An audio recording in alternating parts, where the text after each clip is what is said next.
Senator from Utah. This has been a good debate. I appreciate our freshman colleagues and the others who have spoken. There are a number of others who would like to speak. And frankly, I'd like to yield the remainder of our time to a person who I think has fought his guts out for this amendment, who I think has shown a great deal of courage, who I know has been badgered both ways, and for whom I have the utmost respect in this matter, and that's the distinguished senator from Illinois. The senator from Illinois. Mr. President, how much time do I have remaining? Pardon? 3 minutes and 45 seconds. Mr. President, I thank Senator Hatch, Senator Craig, and everyone who's played a part in this.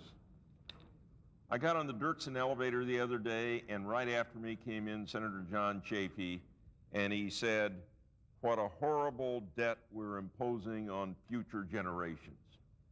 That sums it all up. We heard precisely the same arguments in 1986. We had $2 trillion worth of debt, and now we have $4.8 trillion worth of debt. This year, we will spend $339 billion on interest.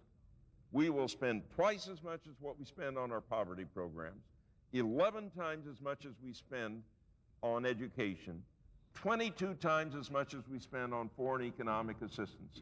In fact, foreign aid, we spend twice as much money on foreign aid for the wealthy in terms of interest on bonds that are held overseas than we spend on foreign aid for the poor.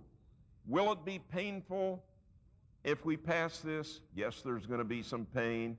There's going to be infinitely more pain for this nation and a lowered standard of living if we continue to have these huge deficits.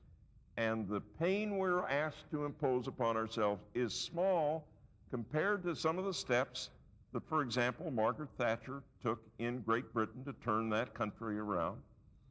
If you assume no change in interest rates, and every projection is that if we pass this, interest rates are going to lower.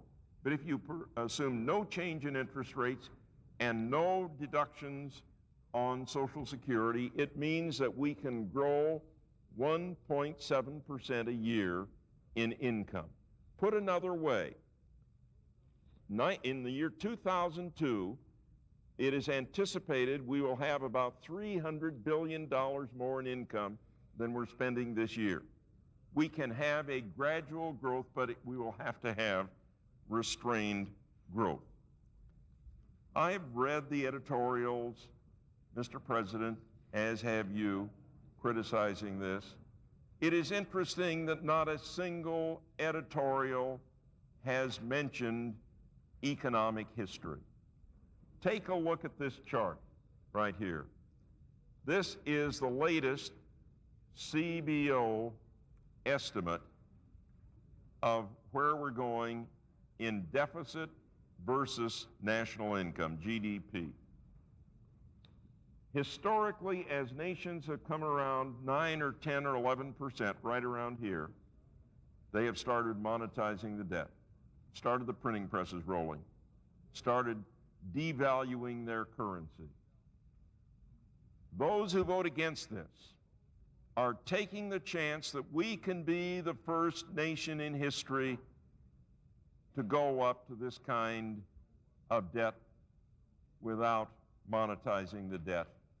But what a huge gamble with the future of our country. As responsible members of this body, we should not be making that gamble. I've heard a lot about Social Security on the floor of the Senate today and in these past days. I want to protect Social Security. And the only way you can protect Social Security is to make sure we don't The senator's time has expired. We don't devalue our currency. I think it is vital for the future of our nation and our children and generations to come that we pass this constitutional amendment.